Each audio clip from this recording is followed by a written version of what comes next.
Israel மற்றும் அமெரிக்காவின் தாக்குதலுக்கு ரொம்பவும் ஆக்ரோஷமாக ஈரான் பதிலடி கொடுக்க தொடங்கியிருக்கிறது. குறிப்பாக இஸ்ரேல் மீது நேற்று நடத்தப்பட்ட 66வது அலைவரிசை தாக்குதலில் ஈரான் தனது பலத்தை நிரூபித்திருக்கிறது.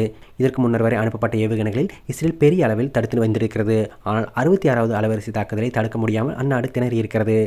இஸ்ரேலின் தலைநகர் டெல் அவில், ஜெருசலம், ஹைபா மற்றும் பிராந்தியத்தில் உள்ள அமெரிக்க ராணுவ தளங்கள் மீது ஈரான் ஏவுகணைகளை மற்றும் ட்ரோன் தாக்குதல்களை நடத்தியுள்ளது.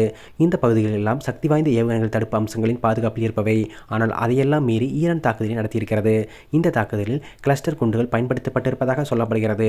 சாதாரண ஏவுகணைகளை இஸ்ரேலின் வான் பாதுகாப்பு அமைப்புகள் தடுத்துவிடும். ஆனால் ஒரு ஏவுகணைக்குள் 20 முதல் 80 வரை சிறிய குண்டுகளை கொண்ட கிளஸ்டர் வகை ஏவுகணைகள் தடுப்பது மிகவும் கடினமாகும்.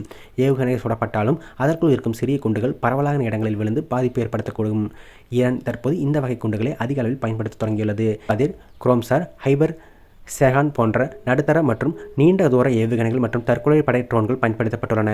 இந்த போர் இப்போதைக்கு நிற்காது. தாக்குதல் மேலும் நீடிக்கும் என்றும் ஈரான் அறிவித்திருக்கிறது. மட்டுமல்லாது அமெரிக்கா மற்றும் இஸ்ரேலுக்கு இடம் கொடுக்கும் நாடுகளும் தங்கள் எதிரிகள் தான் என்றும் அறிவித்திருக்கிறது. இதுவரை வளைகுடா நாடுகளின் எண்ணெய் சுத்திகரிப்பு நிலையங்கள் மற்றும் எண்ணெய் வயல்கள் மீது நடத்தப்பட்ட தாக்குதல்கள் உலகம் முழுவதும் கச்சா எண்ணெய் மற்றும் எரிவாயு சப்ளையை பாதித்திருக்கிறது. குறிப்பாக கத்தாரின் மிகப்பெரிய எரிவாயு வயல் மீது நடத்தப்பட்ட தாக்குதல் அடுத்த 5 ஆண்டுகளுக்கு எரிவாயு விநியோகத்தில் பாதிப்பு இருக்கும் என்றும் சொல்லப்படுகிறது.